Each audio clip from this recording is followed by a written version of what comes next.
Hello, IB History Scholars. It's Mr. Newcomb, and today I would like to focus on the Spanish Civil War. Take a look at the long and the short-term causes, and we're looking at the outbreak of the Spanish Civil War is going to occur in 1936.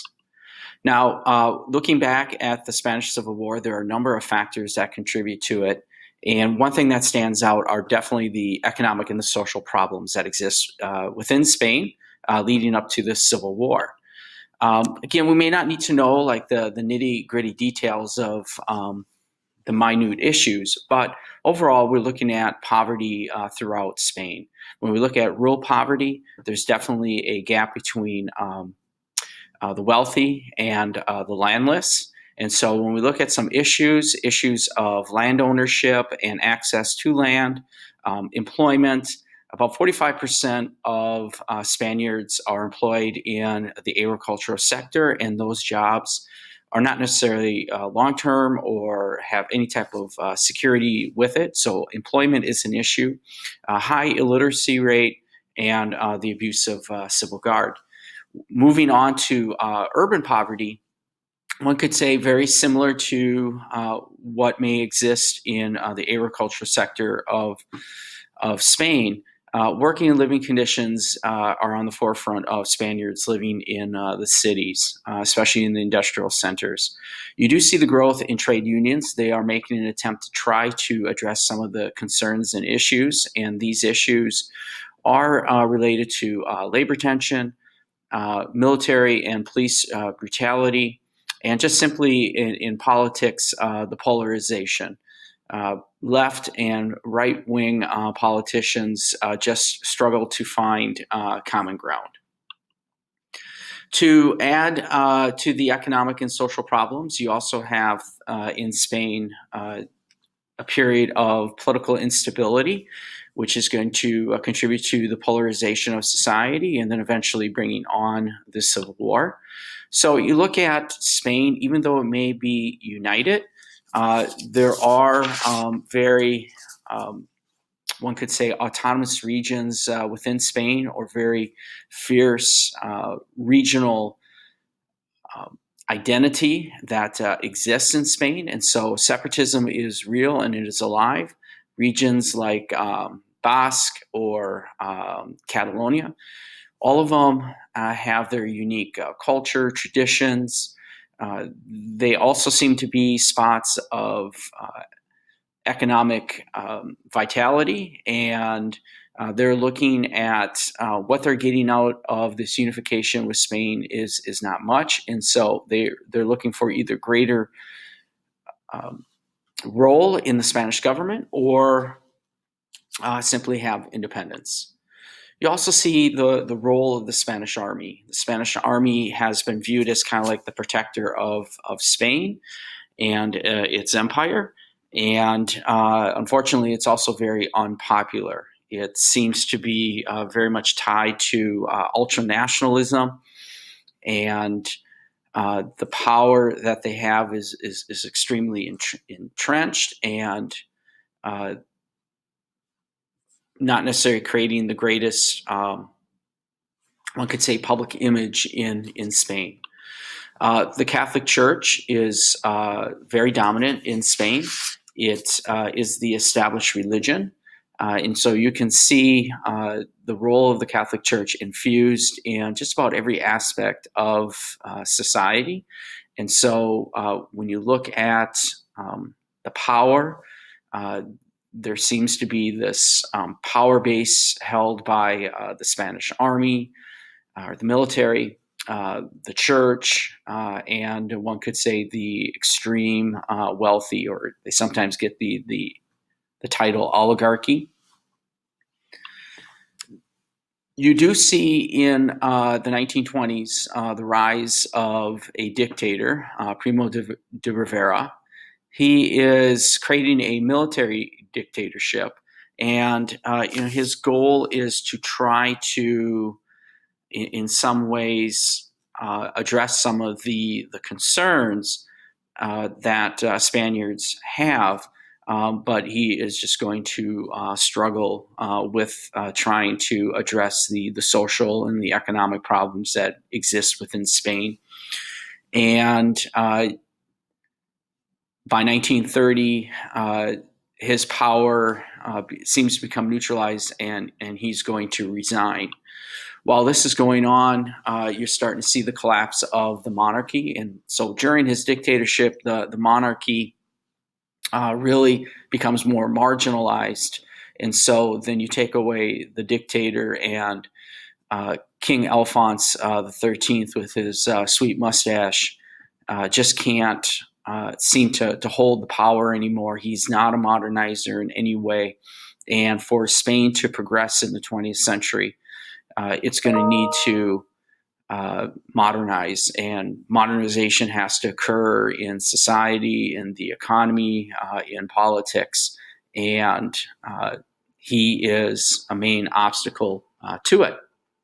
And so what you see is the rise of political opposition, the extreme right and extreme left. The left is seems to be voice from the left seems to be the anarchists and the socialists and the communists. And when you look at the extreme right, it seems to be the voice of the ultranationalists, or the emergence of the fascist party. And fascism is on the rise throughout Europe, as we can see in neighboring Italy, and then also emerging in Germany. And as I mentioned, fascism and communism, Spain is providing an opportunity for foreign influences. After the Soviet Union was created, Trotsky and Lenin created international organization, Comintern, with this idea to promote international communist revolutions. And so Spain is presenting a great laboratory for that. And then, of course, the rise of fascism. And in Italy and Germany, some of their issues are starting to resonate with ultra conservatives in Spain. And one person that's definitely going to emerge is Francisco Franco. And he will embrace the ideas of fascism.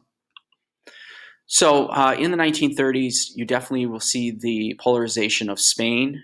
And again, we don't really need to know the nitty-gritty details of all the issues and the reforms that happened. But what we definitely see is this polarization. And so the governments that are created from 1931, 1936 are very short-lived. There is a flip-flop between the left, the right, and the left.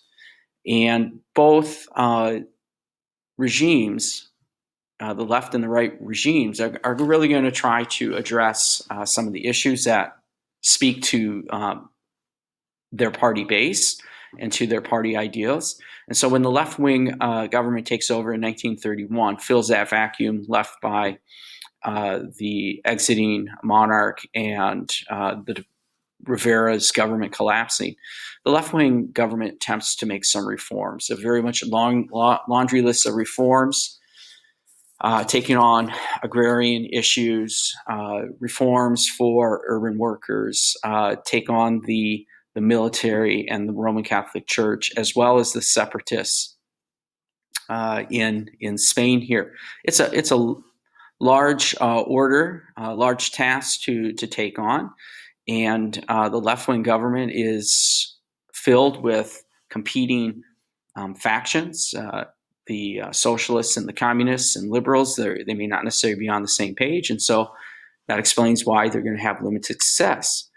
Which then in 1933, you do see the rise of the right-wing Republican government. And pretty much their measures are going to try to undo the left reforms. And they will have limited success as well. The left factions are actually going to have an uprising, the Asturias Uprising in October 1934, an industrial region. It's going to fail, but will contribute to the collapse of the coalition government that the right wing was able to put together. And so then you see the emergence of a new left-wing government. It's going to be called the Popular Front, and this is the government that will ultimately have to take on the right-wing factions that contribute to this civil war. And the left-wing Popular Front government is made up of anarchists, communists, socialists, and liberals. It's a very fragile coalition, and like previous regimes, they try to undo the reforms and have very, very limited success. And so the military and the right wing abandoned the idea of trying to get power legally through the ballot. And so in July of 1936, you have a military uprising. It's going to actually be initiated in Morocco and then spread into Spain. And so the Civil War in Spain is on. Now, why did the Civil War break out? Of course, you're going to have multiple interpretations, and that's the nice thing about history here is you can use a little historiography to try to gain some understanding why things are happening. And so when you look at the nationalist interpretation, all right, the nationalists are going to be the right wing. These are going to be your ultra nationalists. These are going to be the fascists. These are going to be conservatives. And they're going to blame the outbreak of the Civil War on the left, in that they look at the left as lawlessness, especially like the Asturias uprising. They feel that there is a need to preserve tradition, the values of Spain. They understand that these traditional institutions like the church and the military are under attack, and they just feel like they need to try to preserve some of these traditions and keep Spain in a conservative direction.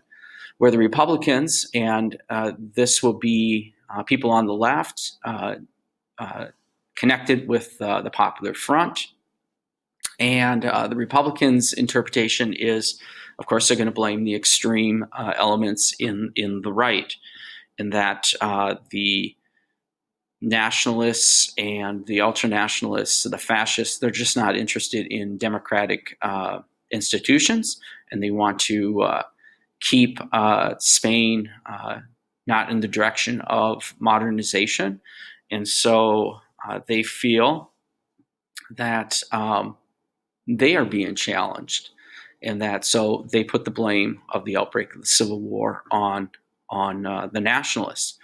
Where when you look at other interpretations, other schools of thought, they're just going to simply look at Spain is a crisis state, that it has social and socioeconomic systemic problems, that they are being influenced by foreign powers like Germany and Italy and the Soviet Union, in that they have an issue in regards to the separatists.